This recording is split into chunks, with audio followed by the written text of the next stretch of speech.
परम सत्कार योग गुरु प्यारी साध संगत जी, राधा स्वामी जी, साध संगत जी हमेशा सिखाया और समझाया जाता है कि अन्न का अनादर कभी नहीं करना चाहिए और गुरु के घर जाकर लंगर की रोटी का तो अनादर करने की सोचना भी नहीं चाहिए। लेकिन कुछ लोगों को इस बात से कोई फर्क नहीं पड़ता और आज मैं आपको ऐसी ही एक माँ की सच्ची बात बताने जा रही हूँ, जिसने अपने 6 साल के बच्चे को कहकर चुपके से गुरु घर में लंगर की रोटी को कूड़ेदान में डलवा दिया।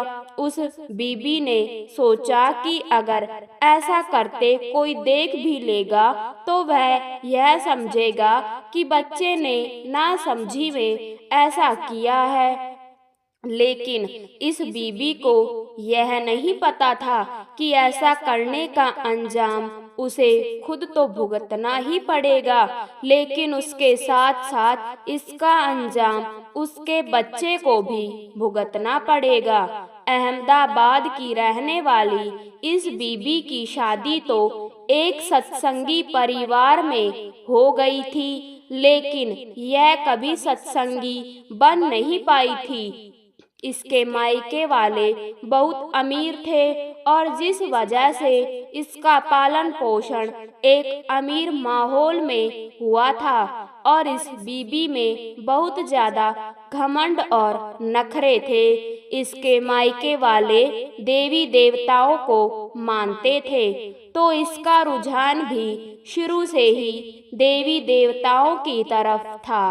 और जब इसकी शादी एक सत्संगी परिवार में हुई तो इसके ससुराल वाले अक्सर इसको भी सत्संग घर लेकर जाया करते थे। बुझे हुए मन से यह चली तो जाती थी, लेकिन इसका जाने का बिल्कुल भी मन नहीं करता था। इसका पति और सास कई बार इसके साथ सत्संग जाने की जबरदस्ती करते तो इसको गुस्सा भी आ जाता था। समय बीतता गया और कुछ समय के बाद इस बीबी ने एक बेटे को जन्म दिया। बेटे के जन्म के 1 साल के बाद उसके पहले जन्मदिन पर इस बीबी और इसके ससुराल वालों में कहा सुनी हो गई। यह चाहती थी कि मैं अपने बेटे के पहले जन्मदिन पर मंदिर जाऊंगी और उसी दिन बाबा जी का अहमदाबाद में सत्संग भी था। तो इसके ससुराल वाले चाहते थे कि हम अपने बच्चे को सबसे पहले बाबा जी के पास लेकर जाएंगे। फिर कुछ देर की बहस के बाद इन्होंने डिसीजन लिया कि पहले बाबा जी के दर्शन करने जाते हैं और लौटते समय मंदिर जाएंगे। इसी बात पर इनकी बहस बहुत बार हो जाया करती थी। समय बीतने लगा और जब भी बाबा जी अहमदाबाद में सत्संग फरमाने आते तो ये पूरा परिवार सत्संग सुनने और बाबा जी के दर्शन करने जरूर जाता था। और वहाँ यह जो बीबी थी यह कभी भी लंगर नहीं करती थी। इसको नीचे बैठकर लंगर की रोटी खाना बिल्कुल पसंद नहीं था। इसके पति और सास की जिद पर भी यह लंगर नहीं करती थी, तो उन्होंने भी इसको लंगर के लिए कहना छोड़ दिया। इस परिवार के जो मुखिया थे, बुजुर्ग दादा और दादी, वो अक्सर डेरे भी जाया करते थे।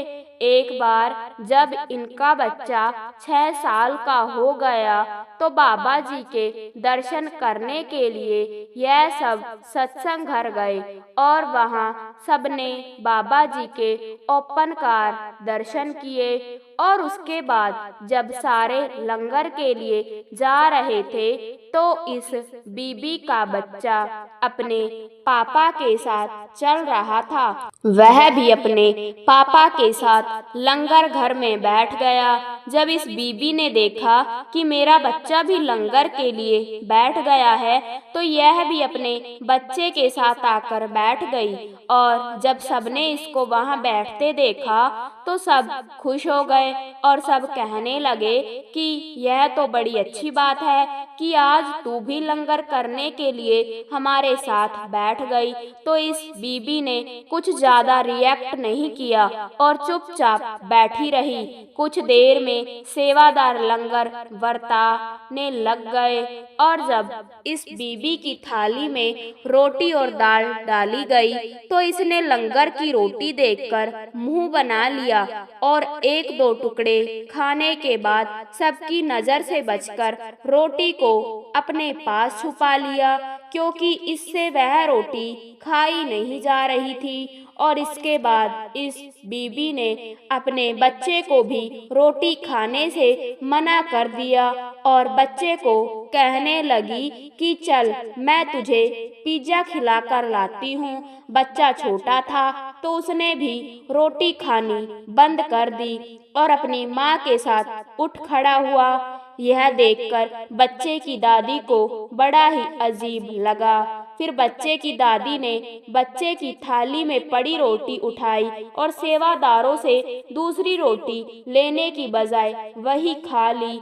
और इधर वह बीबी अपने बच्चे को वहां से दूर ले गई और एक कूड़ेदान के पास आकर अपने बच्चे से वही रोटी देते हुए बोली, जो उसने सबकी नजर से बचाकर अपने पास छुपा ली थी, कि इस रोटी को उस कूड़ेदान में फेंक दे। साध संगत जी, बच्चे को इतनी समझ कहाँ थी, वह तो सिर्फ 6 साल का था। तो उसने अपनी माँ की बात मानी और रोटी को कूड़ेदान में फेंक दिया।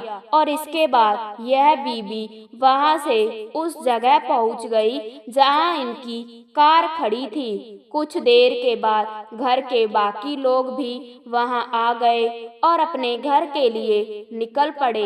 रास्ते में बीबी ने अपने बच्चे को एक दुकान से पिज्जा लेकर दिया और यह सब लोग घर आ गए।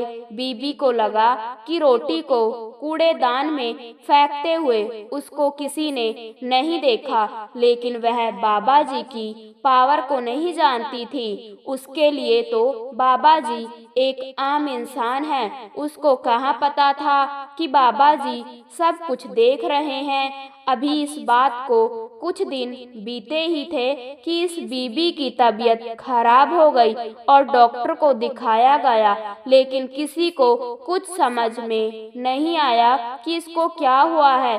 और इस बीबी की करनी का फल इसके बच्चे को भी भुगतना पड़ गया। इसका 6 साल का बच्चा, जो पहले पढ़ाई भी करता था और खेल कूद भी करता था, लेकिन अब अचानक वह पढ़ाई से दूर होने लगा और घर में भी किताबों को हाथ नहीं लगाता था। उसके अंदर इतना बदलाव देखकर घर वाले हैरान हो रहे थे। इधर बीबी की तबीयत दवाइयों के बाद भी नहीं सुधर रही थी। बीबी अब ज्यादातर समय बिस्तर पर ही पड़ी रहती थी। किसी को कुछ समझ में नहीं आ रहा था कि यह अचानक क्या हो रहा है। बीबी ने अपने बच्चे को खूब समझाया कि वह पढ़ाई करे और बिना जिद किए स्कूल जाए, लेकिन बच्चे पर इसका कोई असर नहीं हो रहा था। जब इन सबको होते हुए 2 महीने बीत गए तो बीबी को अपने आप ही लगने लगा कि यह सब कहीं उस वजह से तो नहीं हो रहा, क्योंकि मैंने अपने ससुराल वालों के गुरु के घर की रोटी को अपने बच्चे से कूड़ेदान में डलवाया था। लेकिन बीबी के मन में यह भी था कि ऐसा कैसे हो सकता है। एक दिन बीबी जब बहुत ज्यादा बीमार हो गई तो उसने सारी बात अपने पति को बताई। पति को सुनकर गुस्सा तो बहुत आया, लेकिन अपनी बीमार पत्नी की ऐसी हालत देखकर उसने अपनी पत्नी को समझाया कि तुम्हें ऐसा नहीं करना चाहिए। तुम पहले भी सत्संग घर गई हो, लेकिन हमें पता पता है कि तुम्हें लंगर की रोटी पसंद नहीं है और उस दिन भी तुम्हारे साथ किसी ने लंगर पर बैठने की जिद नहीं की थी। तुम अपनी मर्जी से ही लंगर खाने बैठी थी और अगर तुम्हें नहीं खाना था तुम सेवादारों को मना कर देती, लेकिन तुमने लंगर की रोटी का बहुत बड़ा अपमान किया है और तुमने अपने इकलौते बेटे को भी इस पाप का भागीदार बना दिया, जबकि उसकी इसमें कोई गलती नहीं थी। बीबी को अब बहुत पछतावा हो रहा था और फिर पति ने कहा कि तुम्हें बाबा जी से माफी मांगनी चाहिए। तुम्हें कोई जबरदस्ती नहीं कर रहा कि तुम एक सत्संगी बनो, लेकिन तुम गुरु घर के अन्न का अपमान करो, इसका तुम्हें कोई हक नहीं है। बीबी ने कहा कि आप मुझे डेरे लेकर चलो, मैं वहाँ लंगर में सेवा करना चाहती हूँ। अब मुझसे जो गलती हो गई उसको तो मैं सुधार नहीं सकती, लेकिन डेरे जाकर लंगर बरताने की सेवा जरूर कर सकती हूँ। बीबी के पति को यह बात सुनकर अच्छा लगा और कुछ दिनों के बाद बीबी अपने पति और बच्चे के साथ डेरे गए और वहाँ बीबी और इसके पति ने बहुत सेवा की और बीबी ने बाबा जी से बहुत माफी मांगी और धीरे धीरे बीबी की हालत सुधरने लगी और इनका बच्चा भी अब पहले की तरह पढ़ाई में ध्यान देने लगा था जी। साथ संगत जी, अगर हमें लंगर की रोटी नहीं खानी तो यह हमारे ऊपर निर्भर करता है जी, लेकिन लंगर की रोटी का अपमान करने का हमारा कोई हक नहीं है जी, और अन्न का अनादर तो वैसे भी नहीं करना चाहिए। साथ संगत जी, इस वीडियो में मैं आपको एक ऐसी साखी के बारे में बताने जा रही हूँ जिसका निचोड़ जब आप सुन लेंगे तो आपको समझ आएगा कि बाबा जी क्यों हमें सबको बार बार भजन सिमरन करने की सीख देते हैं जी। इस साखी को सुनकर संगत रो पड़ी थी जी, और आप भी अपनी आंखों से आंसू रोक नहीं पाओगे जी। आइए शुरू करते हैं। साथ संगत जी, इस संसार में रहने वाला हर इंसान किसी न किसी पर विश्वास जरूर रखता है। कोई मंदिर में मालिक की भक्ति करने जाता है तो कोई गुरुद्वारे में माथा टेकने जाता है। किसी को पीर फकीर पर विश्वास होता है तो किसी को अपने गुरु पर विश्वास होता है जी।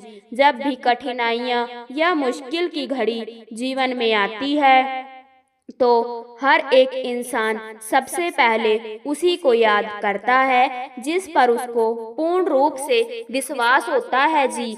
और जब इंसान को अपने इष्ट पर अटूट विश्वास हो जाता है तो परमात्मा को हर हाल में उसकी रक्षा करने और उसको मुसीबत से बाहर निकालने के लिए कोई ना कोई लीला रचनी पड़ जाती है जी।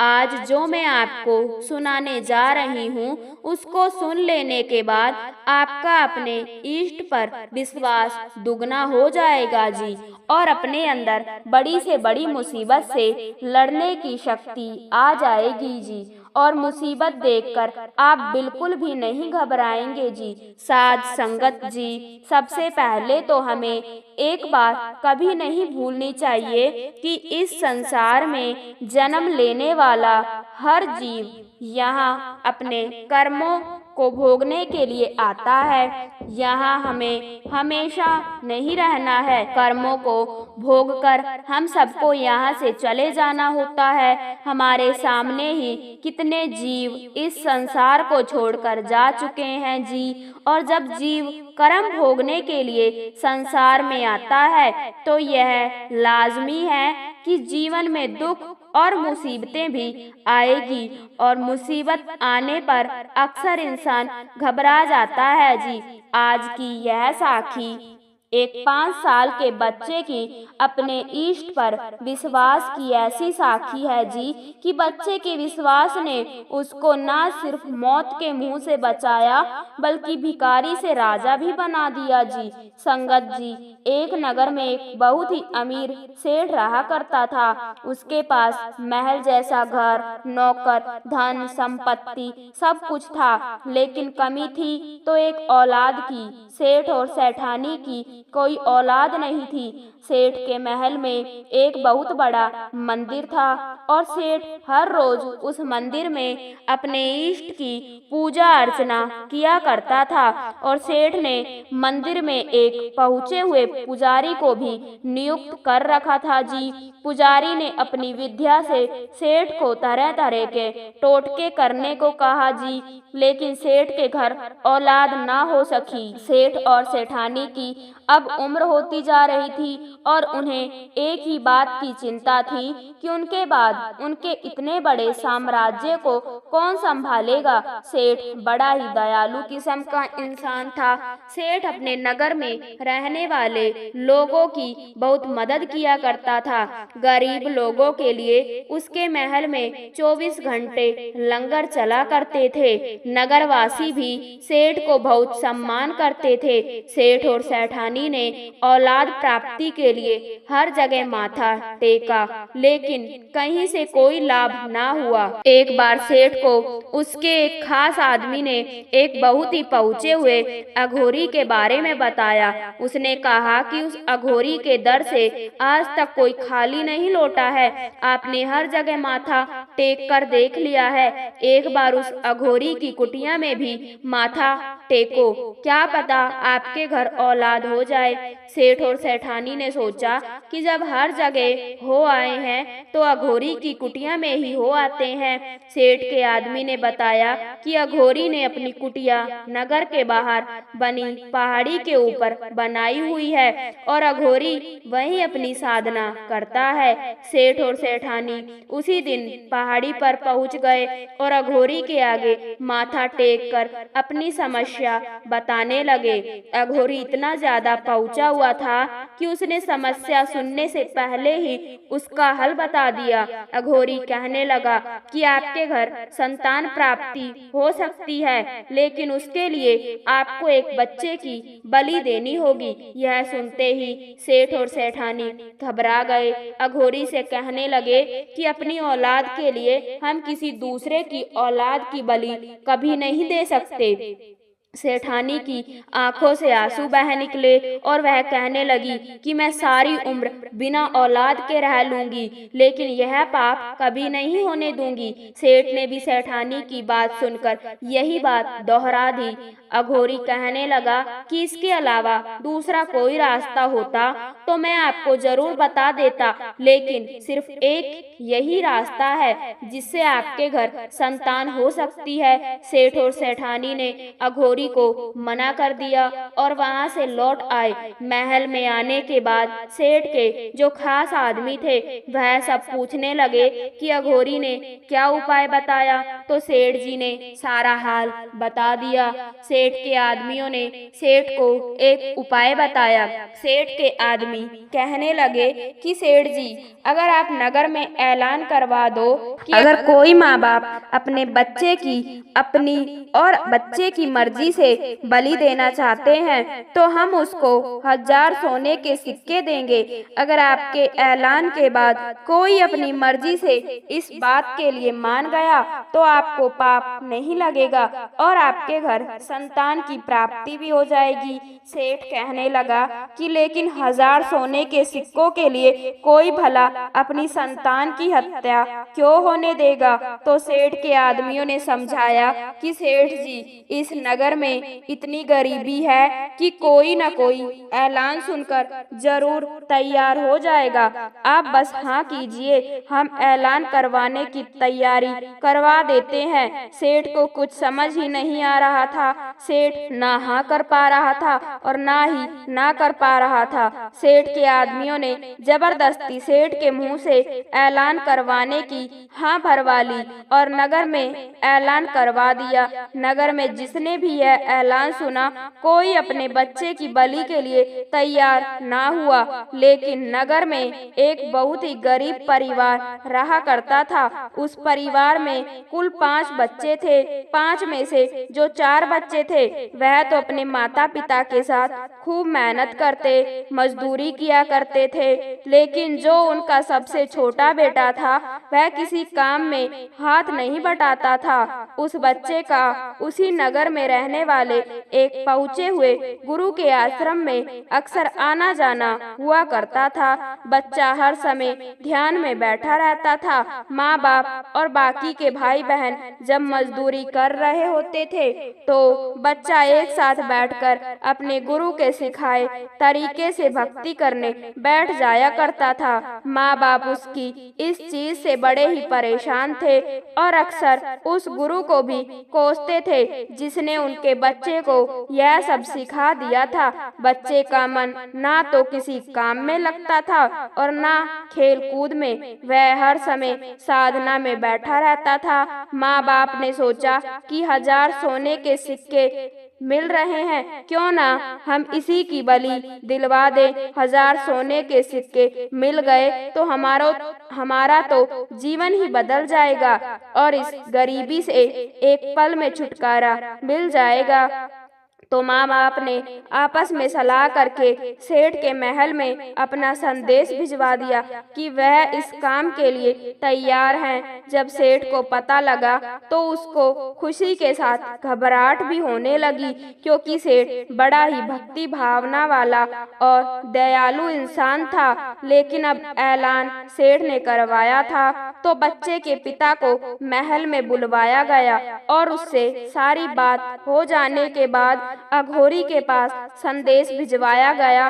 अघोरी ने एक तारीख और समय फाइनल किया और बच्चे के माता पिता को उसी तारीख पर आने को कहा गया। सेठ और सेठानी को अब नींद नहीं आ रही थी और वह सोच रहे थे कि हम क्या करने जा रहे हैं। अपने सुख के लिए हम एक मासूम बच्चे के साथ ऐसा काम करने जा रहे हैं। कुछ दिन के बाद वह तारीख भी आ गई। इधर नगर में भी यह खबर आग की तरह फैल गई थी कि सेठ जी के महल में आज बलि दी जानी है। सेठ के महल में नगरवासी भी इकट्ठा होने लगे और इधर बच्चे के माता पिता बच्चे को लेकर वहां सेठ के महल में पहुंच गए। अघोरी भी महल में पहुंच गया और अब बलि देने की कार्यवाही शुरू होनी थी। सेठ ने बच्चे से पूछा कि क्या तुम जानते हो तुम्हें यहाँ क्यों लाया गया है। बच्चा कहने लगा कि जी हाँ, आज आप सब मेरी बलि दोगे। यह सुनकर सेठ का दिल पसीज गया। सेठ ने बच्चे से आगे पूछा कि तुम्हारी कोई आखिरी इच्छा है तो मुझे बताओ, मैं वह पूरी कर दूंगा। बच्चे ने कहा कि मुझे थोड़ी देर खेलना है, क्या आप मुझे लकड़ी के कुछ टुकड़े दे सकते हैं। सेठ ने अपने आदमी से कहकर लकड़ी के कुछ छोटे छोटे टुकड़े बच्चे के सामने लाकर रख दिए। बच्चे ने कुछ टुकड़े उठाए और एक के ऊपर एक रखने लगा और लकड़ी के टुकड़ों की एक इमारत जैसी बना दी। फिर उसने कुछ और टुकड़े उठाए और एक के ऊपर एक रखकर एक दूसरी इमारत बना दी और फिर उसने ऐसी ही तीसरी इमारत बना दी। सेठ और सेठानी और सारे नगरवासी बच्चे का यह अद्भुत खेल बड़े गौर से देख रहे थे। सबके मन में जानने की जिज्ञासा थी कि यह किस तरह का खेल है और अब बच्चा आगे क्या करेगा। बच्चा सबसे पहले पहली इमारत के पास गया और उसने पैर की ठोकर से इमारत को नीचे गिरा दिया। फिर दूसरी इमारत के पास गया, उसको भी ठोकर मारकर तोड़ दिया।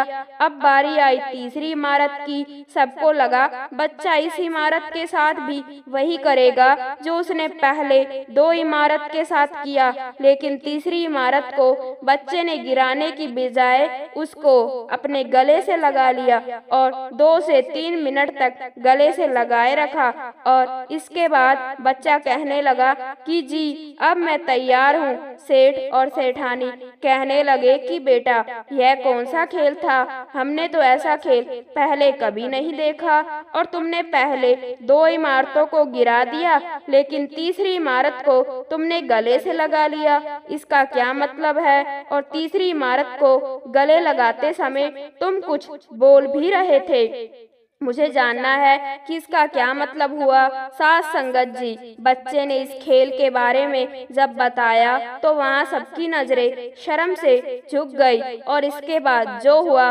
वह आप आगे सुनिए जी। बच्चे ने बताया कि मैंने पहली इमारत बनाई इस नगर के सबसे रईस इंसान की, यहाँ के राजा साहिब की, और वह आप हैं। मैंने सोचा कि नगर के राजा का काम तो नगर वासियों की रक्षा करना होता है, लेकिन फिर मैंने सोचा कि मेरी बलि ही नगर का राजा दे रहा है, तो यह मेरे किसी काम का नहीं।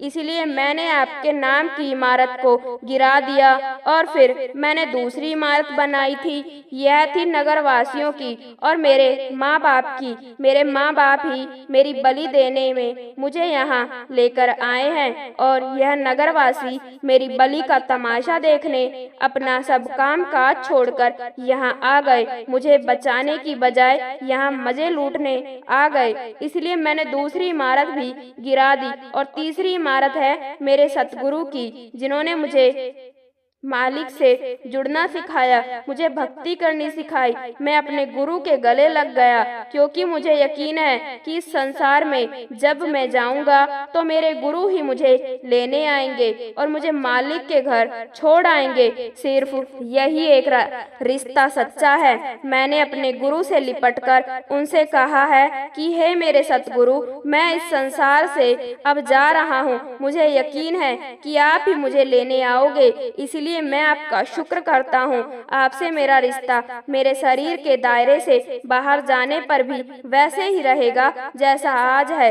एक आप ही हैं सच्चे, बाकी सब कुछ यहाँ झूठा है। बच्चे की इतनी सुलझी हुई और बड़ी बातें सुनकर सेठ और सेठानी खुद तो रोने से रोक ही नहीं पाए, और इधर अघोरी ने बच्चे को गोद में उठा लिया, क्योंकि अब बलि देने का समय हो चुका था। जैसे ही अघोरी ने बच्चे को उठाया तो सेठ ने अघोरी को रोक दिया। अघोरी कहने लगा कि सेठ जी, अगर बलि का समय निकल गया तो 3 दिन फिर से आपको इंतजार करना होगा। सेठ ने कहा कि कोई बात नहीं, लेकिन आप 1 मिनट का समय दीजिए। सेठ ने सेठानी की आंखों में देखा और सेठ और सेठानी ने आंखों के इशारों से एक दूसरे के मन की बात समझ ली, और इसके बाद सेठ ने वहां नगरवासियों के सामने एक बहुत बड़ा ऐलान किया, जिसे सुनकर हर कोई दंग रह गया। सेठ ने कहा कि हम कोई बलि नहीं देंगे और हम इस बच्चे को गोद ले रहे हैं। आज से यह हमारा बेटा है। सेठ ने 1000 सोने के सिक्के बच्चे के माँ बाप को दिए और बच्चे को अपनी गोद में उठा लिया। यह नजारा देखकर हर कोई हैरान हो रहा था। सेठ ने बच्चे की तरफ देखते हुए कहा कि इतनी सी उम्र और इतनी समझदारी और इतने लायक बच्चे की हम सब मिलकर बलि देने जा रहे थे। हम यह पाप कभी नहीं करेंगे। सेठ और सेठानी ने बच्चे के माता पिता की रजामंदी से पूरे नगर के सामने बच्चे को गोद ले लिया, और कुछ दिन के बाद सेठ के मन में बच्चे के गुरु से मिलने की इच्छा हुई। सेठ ने सेठानी से कहा कि कितने पहुँचे हुए होंगे वह गुरु जिनकी संगत इस बच्चे जैसी है। सेठ और सेठानी अपने बच्चे को लेकर गुरु के आश्रम में गए, और आगे चलकर सेठ और सेठानी ने भी गुरु से नाम की दीक्षा ले ली। साथ संगत जी, इसलिए मैंने आपसे शुरू में कहा था कि विश्वास में इतनी ज्यादा ताकत होती है कि बड़ी से बड़ी मुसीबत भी टल जाती है। लेकिन हम सब में एक प्रॉब्लम होती है, हमारा सबका विश्वास एक मोड़ पर आकर टूट जाता है। हम यह क्यों नहीं सोचते कि शायद मालिक हमारी परीक्षा ले रहा है। मालिक देखना चाहता है कि बड़ी मुसीबत देने से इनका विश्वास डोलता है या नहीं, और हम डोल जाते हैं। हमें इस बच्चे जैसी सोच रखनी चाहिए और समझना चाहिए कि एक वही रिश्ता सच्चा है जो हमारा बाबा जी के साथ है जी, क्योंकि वही हमारे इस लोक में भी और अगले लोक में भी काम आएगा जी। बाकी सब रिश्ते तब तक साथ हैं जब तक शरीर के दायरे में हैं। हम सब शरीर छूटते ही रिश्ते भी छूट जाते हैं जी, इसलिए अपने असल रिश्ते को मजबूत करने की सलाह बाबा जी अपने हर सत्संग में देते रहते हैं। साध संगत जी, एक ऐसा तोता जो बाबा जी का सत्संग सुनने हर जगह पहुंच जाता है। यह बात शायद आपको थोड़ी अजीब लग रही होगी, लेकिन जब आप इस साखी को सुनेंगे तो आप भी यकीन करने लगेंगे। बाबा जी ने खुद सेवादार को बताया कि यह तोता कौन है और किस लिए आता है। साध संगत जी, यह उस समय की बात है जब हुजूर महाराज जी सत्संग फरमाया करते थे। उस समय सत्संग के दौरान एक तोता हमेशा सत्संग पंडाल में पहुंच जाता था और जहां बाबा जी बैठे होते थे उनके स्टेज के पास आकर बैठ जाया करता था। जब तक सत्संग चलता रहता तोता स्टेज पर ही बैठा रहता था और सत्संग खत्म होने के बाद जैसे ही महाराज जी स्टेज पर से उठते तो वह तोता उनके कान में कुछ कहता और उड़ जाता। महाराज जी का सत्संग कहीं पर भी हो, यह तोता वहां पहुंच जाया करता था और चुपचाप स्टेज के पास आकर बैठ जाया करता था। शुरू में तो आसपास खड़े सेवादारों को कुछ समझ नहीं आया, लेकिन जब वह तोता हर बार ही सत्संग के समय आने लगा और पूरा सत्संग सुनने के बाद महाराज जी के कान में कुछ कहता और उड़ जाता, तो यह बात सेवादारों ने भी नोटिस करनी शुरू कर दी। और एक दिन महाराज जी के सत्संग फरमा लेने के बाद जब महाराज जी स्टेज से नीचे उतरे तो उनके साथ चल रहे सेवादार ने महाराज जी से पूछ लिया कि महाराज जी, हम सभी सेवादारों के मन में कई दिन से एक सवाल उठ रहा है, अगर आपकी इजाजत हो तो हम पूछ सकते हैं। तो महाराज जी ने हाँ में सिर हिला दिया। सेवादार ने पूछा कि हुजूर, संगत यहाँ सत्संग सुनने आती है क्योंकि संगत में सभी इंसान हैं और सबके अंदर मालिक ने सोचने समझने की ताकत दे रखी है, लेकिन एक तोता भी हमेशा आपका सत्संग सुनने के लिए आता है और वह चुपचाप पूरा सत्संग सुनकर आपके कान में कुछ कहकर उड़ जाता है। हम सब यही जानना चाहते हैं कि तोता तो एक जानवर है, फिर उसको सत्संग में इतनी दिलचस्पी क्यों है और आपके कान में वह क्या कहता है। तो बाबा जी मुस्कुरा पड़े और महाराज जी ने सेवादार को बताया कि बेटा, यह जो तोता हमेशा सत्संग सुनने आता है, यह डेरे का एक सेवादार हुआ करता था और संगत की बहुत सेवा किया करता था। नाम दान लेने से पहले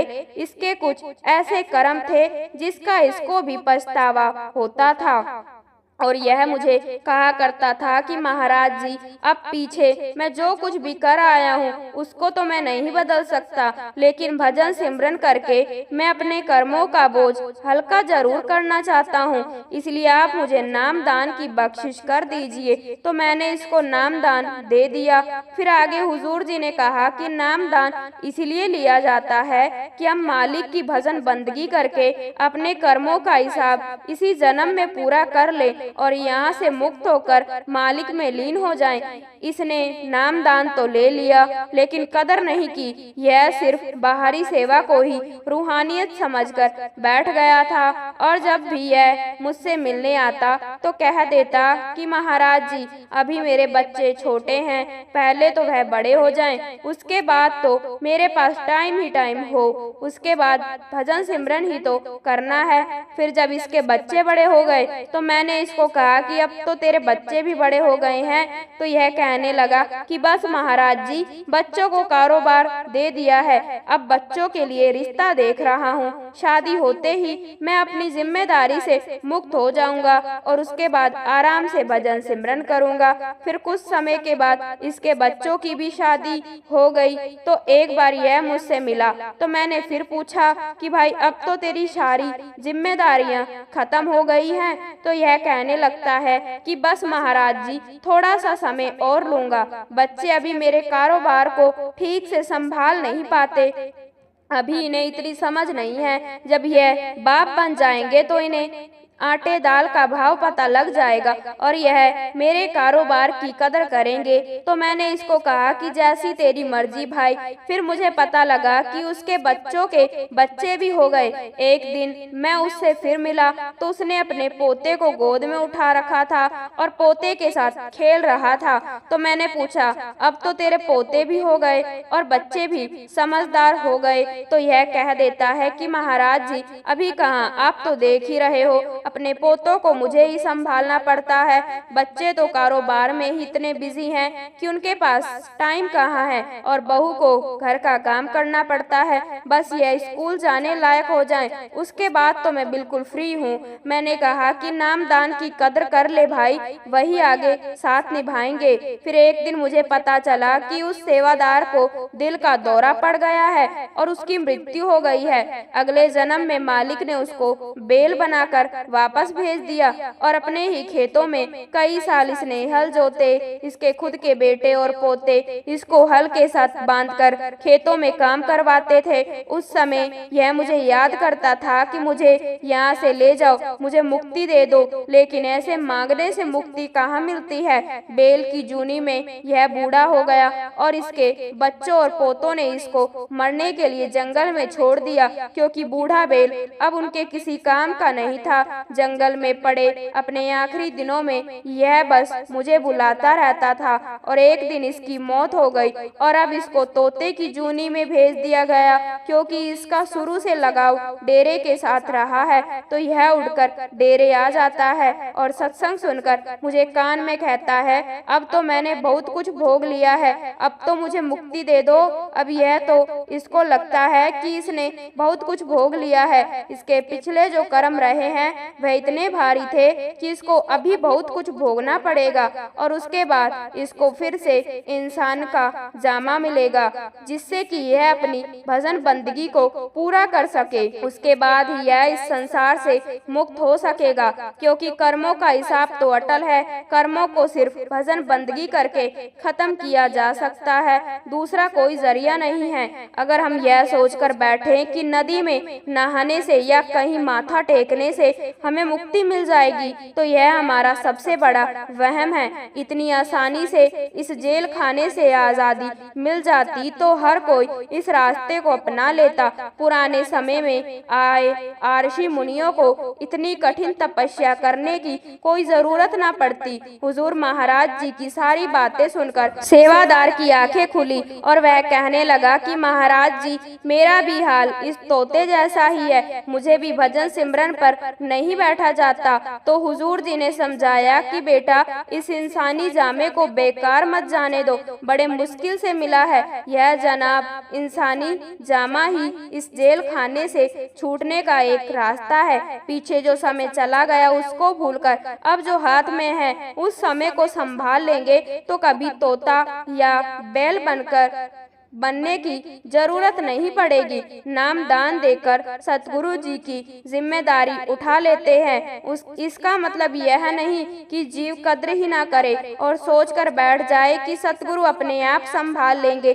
जीव ने अगर भजन बंदगी ही नहीं की तो सतगुरु कुछ नहीं कर पाएंगे। सेवादार कहने लगा कि बाबा जी आज से मैं पूरा समय भजन सिमरन को जरूर दूंगा, क्योंकि मुझे अब 84 में नहीं फंसना। इसके बाद महाराज जी अपनी कोठी में चले गए और सेवादार ने सारी बात बाकी सेवादारों को भी बताई कि वह तोता कौन है और यहाँ क्यों आता है। सभी सेवादार सुनकर बड़े ही हैरान रह गए। साध संगत जी कर्मों का हिसाब देने के लिए ही मालिक जीव को निचली दुनिया में भेजता है, लेकिन अगर आज मालिक ने हम सबको उत्तम जामा बख्शा है तो हमें इसकी कदर करनी चाहिए और समय रहते संभल जाना चाहिए। उस सेवादार की तरह कल पर नहीं छोड़ना है, क्या पता कौन सी सांस आखिरी हो जाए। साथ संगत जी इसी के साथ मैं आपसे विदा लेती हूँ। कमेंट में राधा स्वामी लिखना मत भूलिए जी और संगत के अपने इस चैनल सतगुरु ज्ञान को सब्सक्राइब करना मत भूले जी। गुरु प्यारी साध संगत जी, राधा स्वामी जी।